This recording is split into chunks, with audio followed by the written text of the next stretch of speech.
E eu quero fazer parte da história.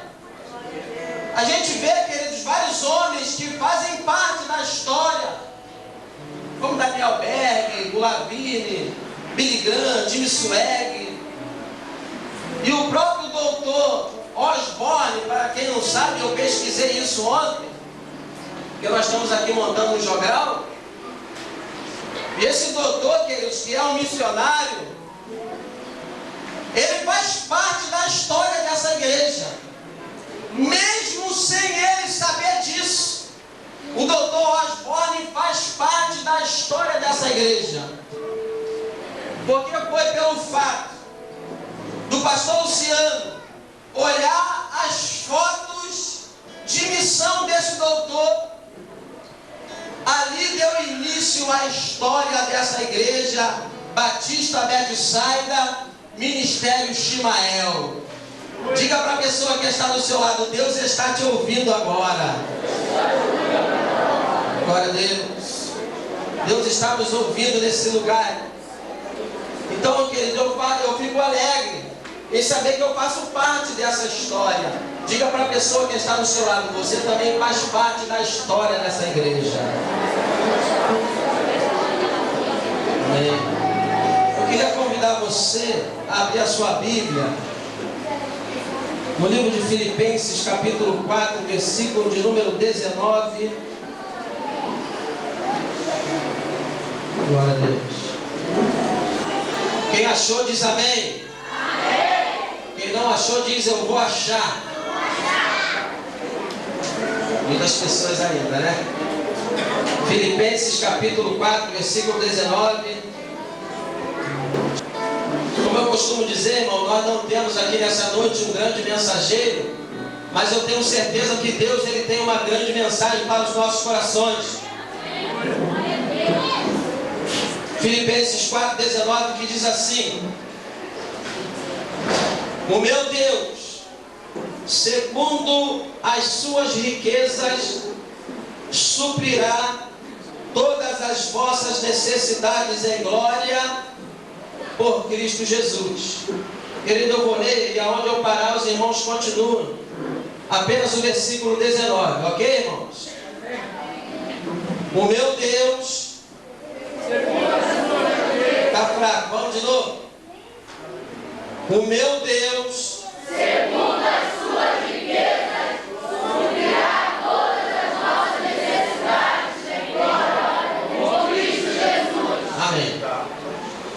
O meu Deus, segundo as suas riquezas, suprirá todas as vossas necessidades em glória por Cristo Jesus. Antes de começar a pregar, irmãos, eu quero que você segure na mão da pessoa que está do seu lado. Escolha aí uma pessoa que está do seu lado.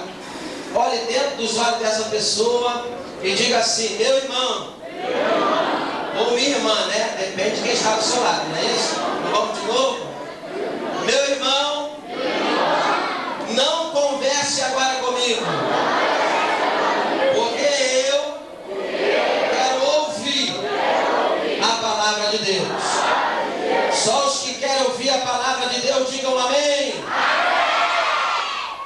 Um amém desse estava a pregar até a meia-noite, né, Tiago? Glória a Deus.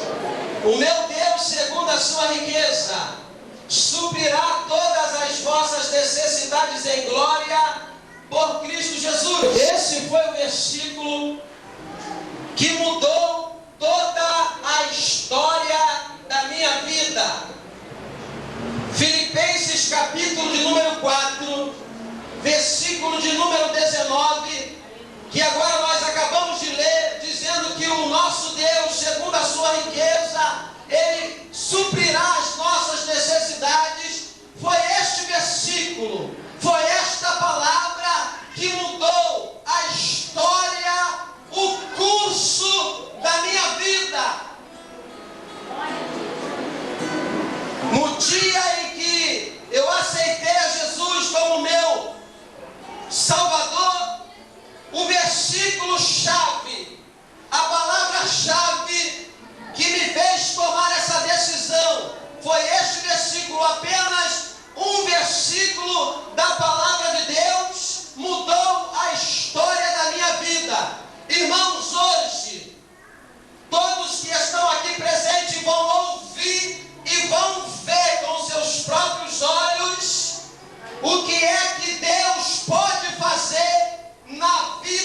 de uma pessoa. Hoje nós vamos ver o que é que Deus, ou o poder de Deus, pode fazer na vida de um ser humano. Queridos, hoje você está me vendo aqui de paletó, gravata. Quando eu cheguei, algumas pessoas começaram: pastor, o senhor está bonito. Aí eu dizia para ele: não estou bonito, eu sou bonito. Estar bonito é diferente. Eu sou bonito, não estou bonito. Mas hoje você me vê de paletó, gravata. Nem sempre foi assim. Queridos, eu era uma pessoa tão oprimida, mas tão oprimida por Satanás, que a minha maneira de se apresentar para o mundo, e aqui existem algumas pessoas que conhecem a minha história, conhecem isso que eu estou falando aqui, que tem aqui presente alguns amigos de infância. Então, quer dizer, eu era tão oprimido que a minha forma de me apresentar para as pessoas, para o mundo, eu usava um boné enterrado na cabeça, aonde eu não deixava as pessoas olharem para os meus olhos.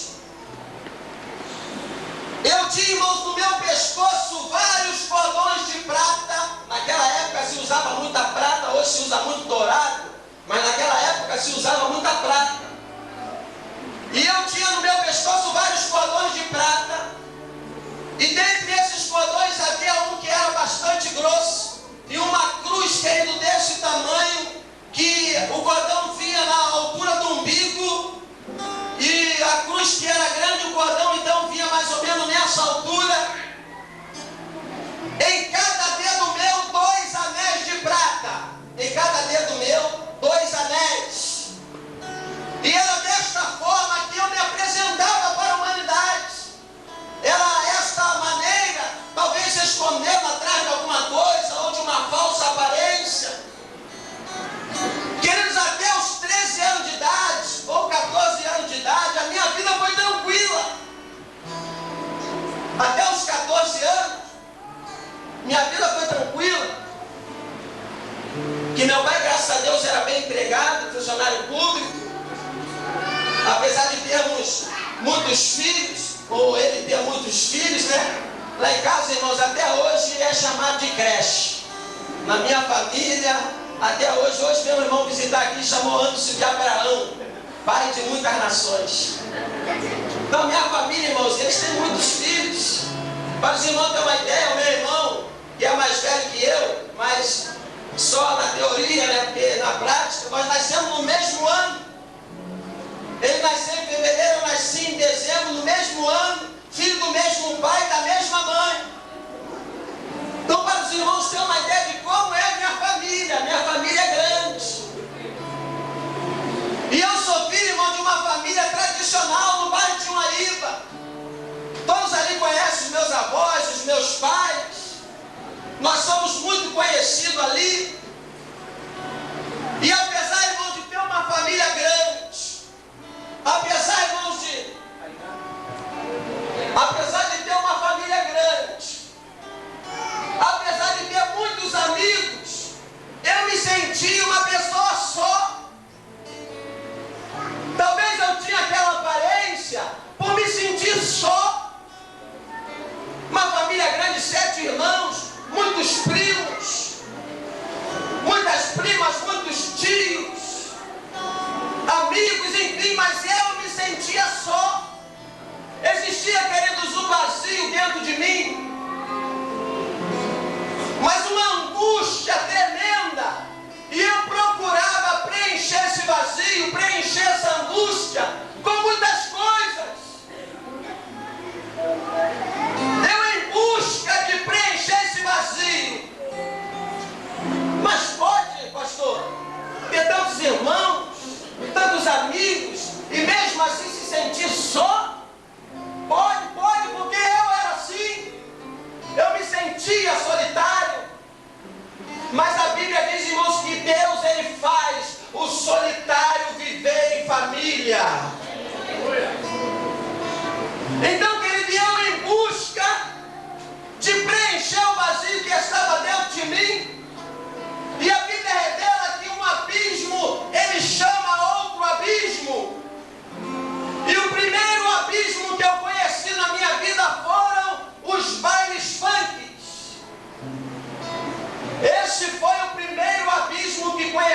minha vida. Baile funk. Abismo esse que arrasta multidões. Abismo esse que arrasta multidões de pessoas e até mesmo jovens que estão na presença de Deus, mas dão ouvido às pessoas lá fora e entram por esse abismo. E como um abismo chama outro abismo, através do baile funk, então eu conheci outro abismo. Querido, eu quero ressaltar aqui que eu nunca fui um traficante. Nunca fui um grande traficante. Porque tem pessoas que vão dar um testemunho só porque fumaram maconha, aí já diz que eu era traficante, dono da boca de fumo, porque eu já vi isso. Então eu quero que você entenda o que é que Deus vai falar conosco nessa noite. Tem pessoas só pelo fato de ter usado droga e vai dar um testemunho, aí mente. Não sabendo que nós vamos dar conta de tudo aquilo que a gente faz. As últimas sentenças verbais do livro de Eclesiastes é que Deus trará juízo todas as nossas obras, quer sejam elas boas ou más. Deus vai trazer a juízo todas as nossas obras.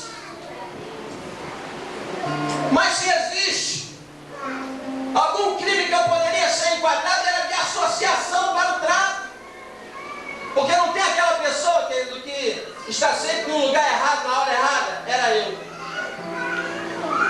Estar no lugar errado, na hora errada, era comigo mesmo. Não que eu era inocente, não, mas eu sabia o que eu estava fazendo. Eu sabia.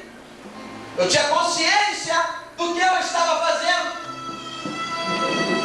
Eu era, querido, uma pessoa que gostava de confusão. Eu era confusão em pessoa. Hoje, as pessoas que me conheceram agora, muitas das vezes você até se espanta quando eu falo isso. Eu sou tranquilo, bem calmo. Mas eu era confusão em pessoa. Aonde eu estava, era certo ter confusão. Aonde eu estava, era certo. Alguma confusão ia acontecer. E as pessoas que sabiam disso, as pessoas de bem, que sabia disso, quando eu chegava, automaticamente ia embora. Porque sabia que comigo chegava a confusão. E eu não sei quem foi que falou para mim que eu era forte, que eu era bem magrinho. Eu não chegava a 60 quilos, nem comendo muito. Eu era bem magrinho mesmo. Então eu não sei quem foi que falou para mim que eu era forte. Eu acreditava que eu era forte. Então eu arrumava confusão, gostava de briga. E dessa forma, irmãos, eu conheci os traficantes. Dessa forma, através dos bailes funk, das brigas, eu conheci os traficantes. Outro abismo que eu conheci em minha vida. Mas, querido, em busca de preencher um vazio, aquela angústia. Talvez se você passou por essa porta nesta noite, com um vazio dentro de si, no seu peito aquela angústia, saiba que o Deus que salvou a minha vida, Ele está presente neste lugar. E hoje Ele vai arrancar esse vazio de você. Então, queridos, dessa forma eu levava a minha vida. Mas num desses bailes funk, eu conheci uma jovem, ao qual vim me casar com essa jovem, e graças a Deus sou casado com essa jovem até hoje, que é a nossa irmã Elaine, graças a Deus por isso. Mas até o casamento, eu achava que pelo fato de eu me casar, aquele vazio que estava dentro de mim, ele iria preencher. Eu achava que eu me casando, aquela angústia, aquele vazio, aquela solidão que eu sentia, ia preencher com o casamento. Mas aí eu tive uma surpresa. Aquele vazio não preencheu com o casamento. aquele vazio, aquela angústia, apesar de amar a pessoa que eu estava casando e saber que o amor era recíproco, mas mesmo assim, aquele vazio continuava. Mesmo assim, aquela angústia continuava. Então, querido, eu procurei outro abismo. Que abismo é esse, pastor? Bebida alcoólica. Querido, eu já estava bebendo tanto. E novo. Eu já estava bebendo tanto.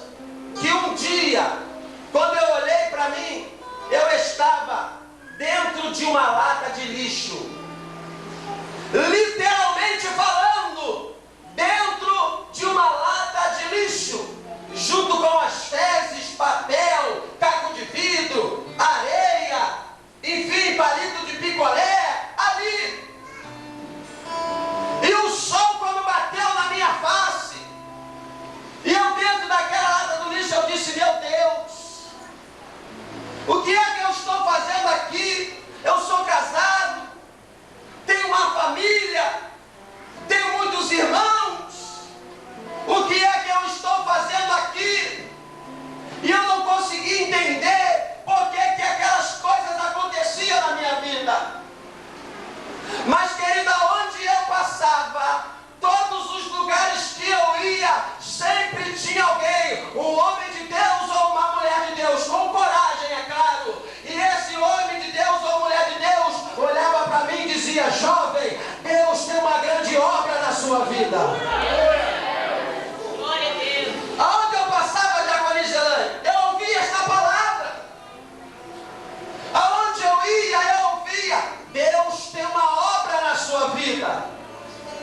E eu era, querido, um escarnecedor do Evangelho.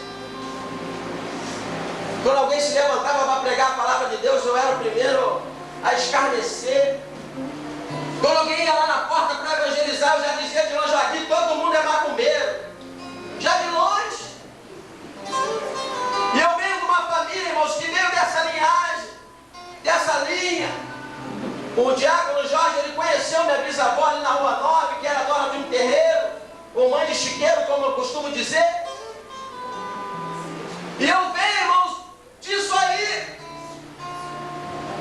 E até os 13 anos tudo normal, tudo bem, mas a partir dos 14 anos, quando os bailes funk entraram na minha vida, tudo isso, querido, começou a vir na minha vida de uma forma arrasadora, destruidora. E eu chorava, eu era uma pessoa muito triste. E eu me lembro, querido, que houve uma expectativa muito grande na minha vida, que a minha esposa engravidou. Quando a minha esposa engravidou, houve uma expectativa no meu coração tão grande. E eu achava que o nascimento da minha filha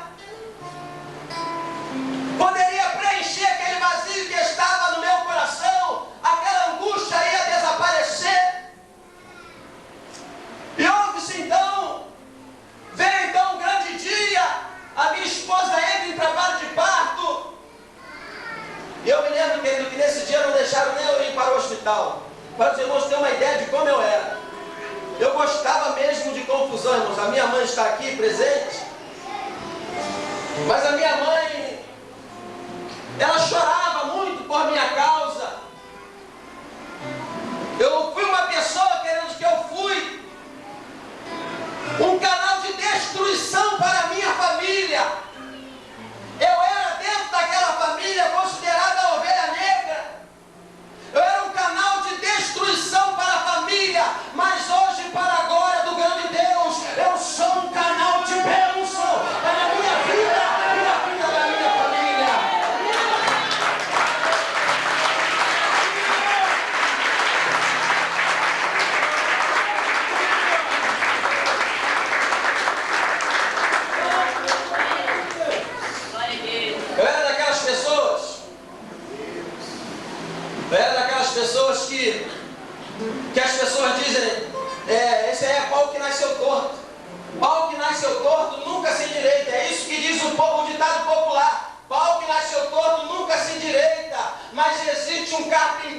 chamado Jesus de Nazaré. E esse carpinteiro, ele transforma, ele molda qualquer pão que nasceu torto.